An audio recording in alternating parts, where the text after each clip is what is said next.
There you go. So this chart illustrates how the plurals of bus, but, and bug are formed by applying these two rules. So dili tanan nga rules kay applicable sa kuan ha, sa kana tanan nga word. So naka-selected lang siya. For example, we have the bus. Bus plus plural. So since the plural sound is underlying na siya, so there na siya. So we have to apply the rule number 1. We have to add the schwa. The schwa. And then we have to kuan to determine if rule number 2 is applicable to the word bus. So since bus ends in an allomorph S, so dili na siya applicable ang rule number 2, which is mo change ang to a voiceless sound when preceded by a voiceless sound. So ang iyang phonetic representation is buses.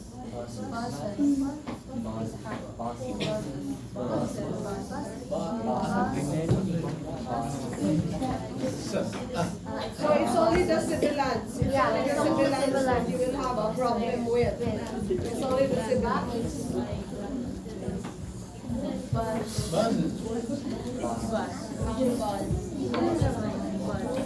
So next What are the is sibilants again? Can you please go back to your slides?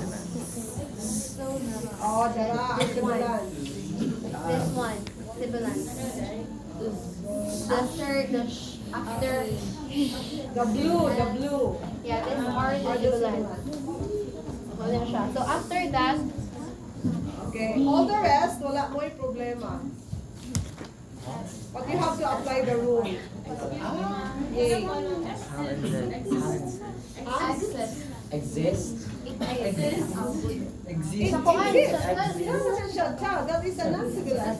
non-sibilant na siya, so there is no apply. The final sound is a t. Based na It's a rin non-sibilant. yeah. But if you say excess na sobra, unsa man na siya? Excess. May iba na siyang excesses.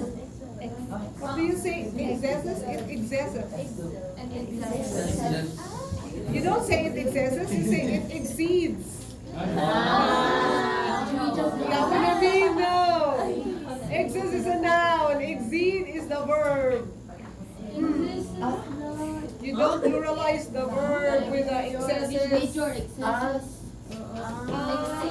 It excesses?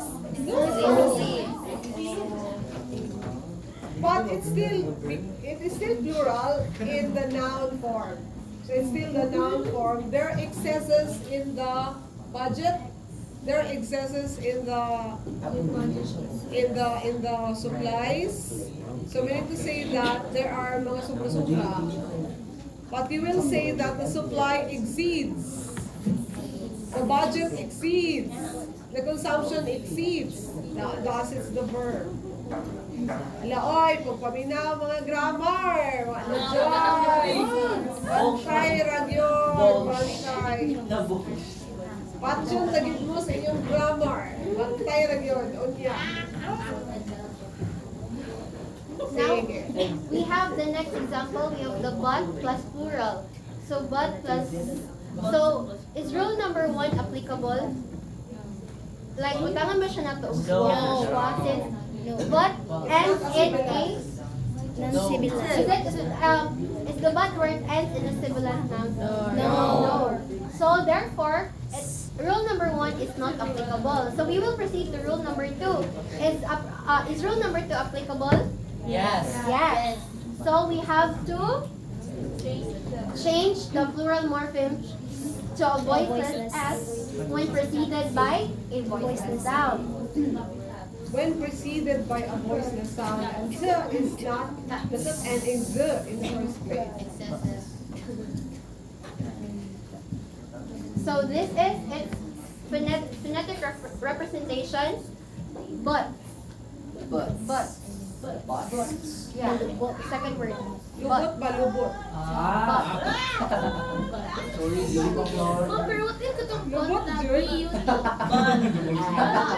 You don't pluralize the beauty. But, Sino sila ang karambon nating Ball. representation? but you don't, But you don't worry about the pluralization of the BUD. Unless if you say buts and ifs. Okay? Cigarette butts, you know, the cigarette butts, and all the butts in the world.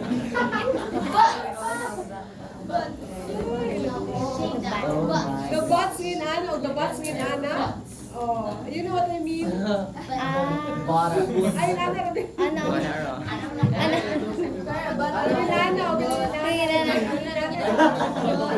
Straight again. what are you?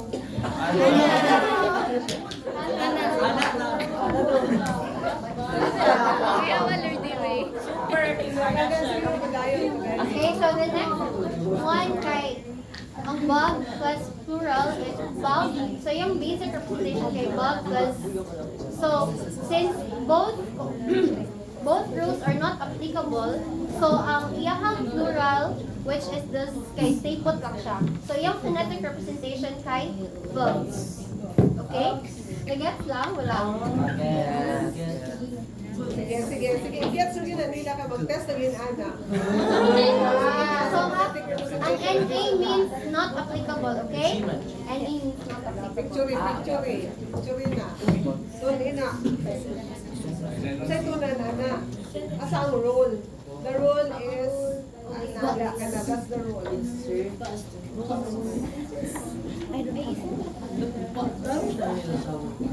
Well, isend sa GC, pero nice pagyapon ang picture, di ba? Proceed, dali. Okay, so these rules must be ordered so that rule applies before rule number 2. Otherwise, we would derive an incorrect phonetic form. So dapat i-apply dyan na to ang rule number 1 first before the rule number 2 because it's either sayop ang ato ang phonetic representation. Just like this one, the bus plus Z. So S, the bus ends in a sibilant segment. So therefore, no need na kamo apply sa rule number 2. Rule number 1 ra ang applicable. So we have to be very careful with that. Okay? So mo ni siya yung phonetic representation and this is wrong since wala may F is nga allomorph. Okay? Iyang pronunciation is. Alright. Buses. Dapat sa tawag mo sa number 1. Ay, hindi applicable number 1.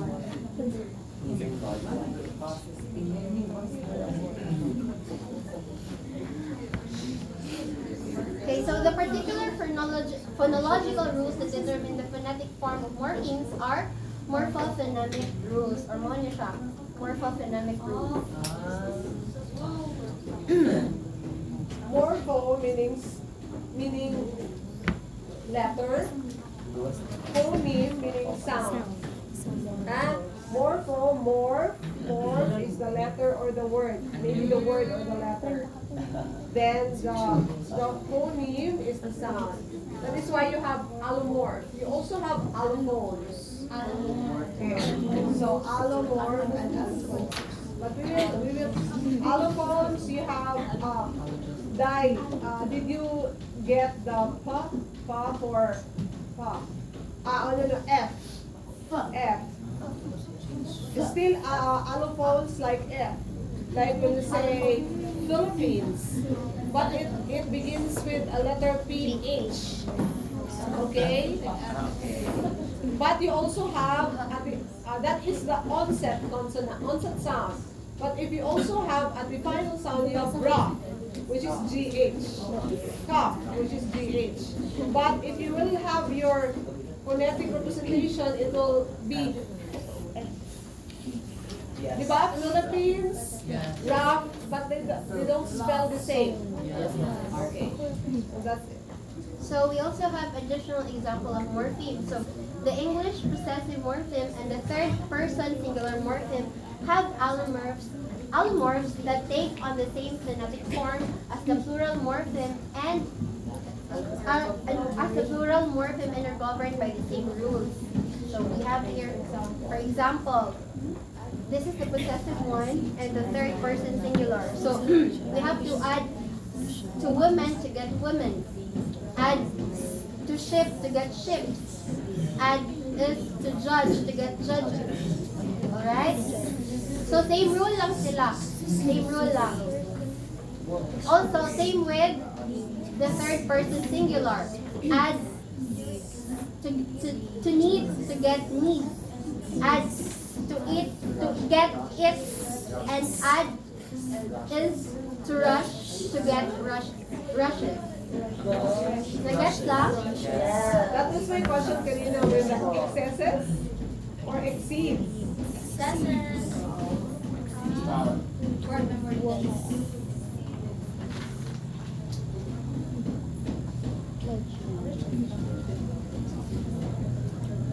So the English past tense morpheme has also different pronunciations depending on the last sound of the verb. So if the verb ends in any voiced sound except d, then you add a d to make it past tense.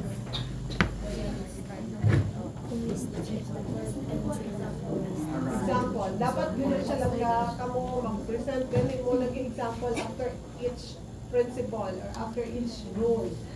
For example, if the verb ends in any voice sound except the, then you add a d to make it past tense. For example, Arrive. Arrived. you have arrived. Arrived. Arrived. One of the examples. Okay. Baked. But you have Cake. t. You have also the t. The verb ends in any voiceless segment other than t, then you add t to make it past tense. If you say what? Example? Example to the t?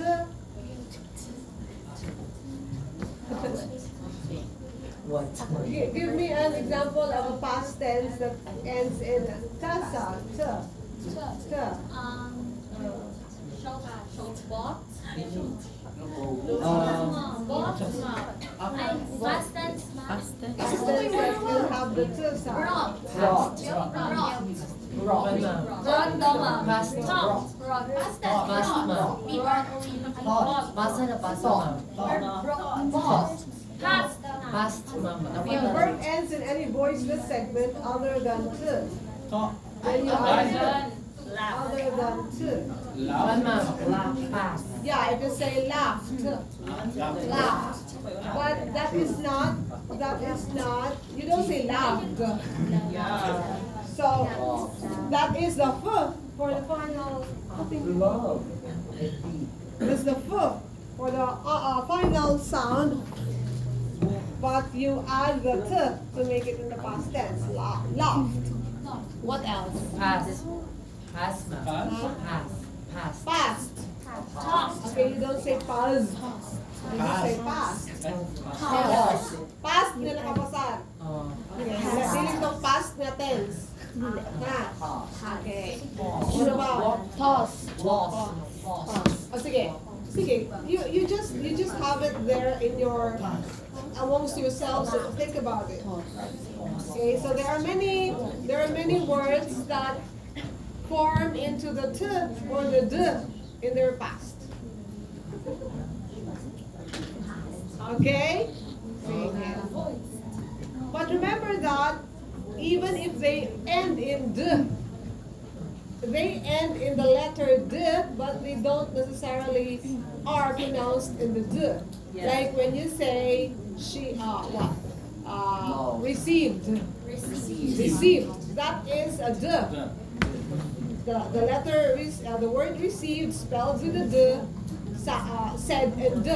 But if you say laughed, which ends in the ed, as spelled, but the spelling, but the pronunciation is t. Laughed. Get it? Yes. Arrived. Rab. What else? Rab. Love. Loved. Rab. Loved. Okay, you know loved. What else? Wrote. Huh? Wrote. Derived. Derived.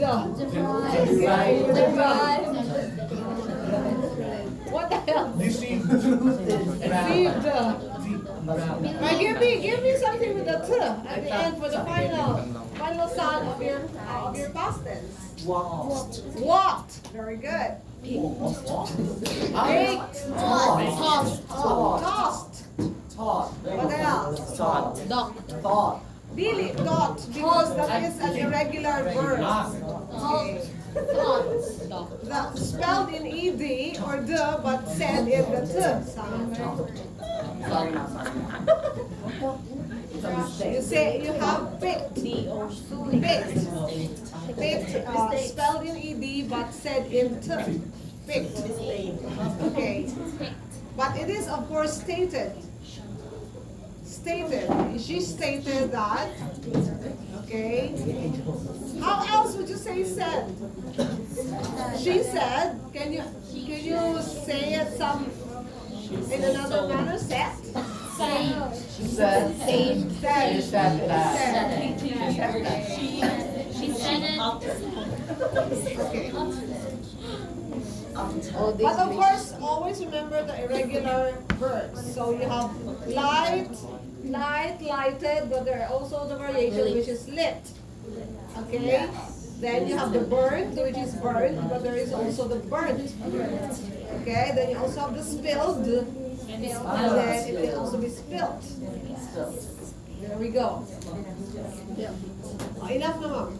Okay, proceed. Proceed, madam. If the verb ends in t or d, then you add id to make it past tense. For example, the word add, added. Pagkatangin mo siya, id to form added. So that's If T or So, English is not the only language that has morphemes that are pronounced different in different phonological environments. So most languages have morpheme variation that can be described by rules similar to the ones we have written for English. So for example, the negative morpheme in the West African language. So Akan has 3 nasal allomorphs, the before p. Never mind, darling. We are not African or Akan or whatever. Just so you will know that there are languages other than English that we know, which have allomorphic variations. And as you can see, you cannot even read that. We don't want to assume that you know how to read that. Oh, it's so hard. Then don't force the issue. Anara. Organic nasal rule. The rule that changes the pronunciations of the nasal sounds. The rule that changes the pronunciation of the nasal consonants is called homorganic nasal rule. Does it apply to the English language? So, Other languages. Other languages. Other languages. Sige, never mind. Never mind that. and now we will proceed to phonemes, the phonological units of language. Thank you very much. So the next presenter will be... How many presenters do you have? Tish, can you finish?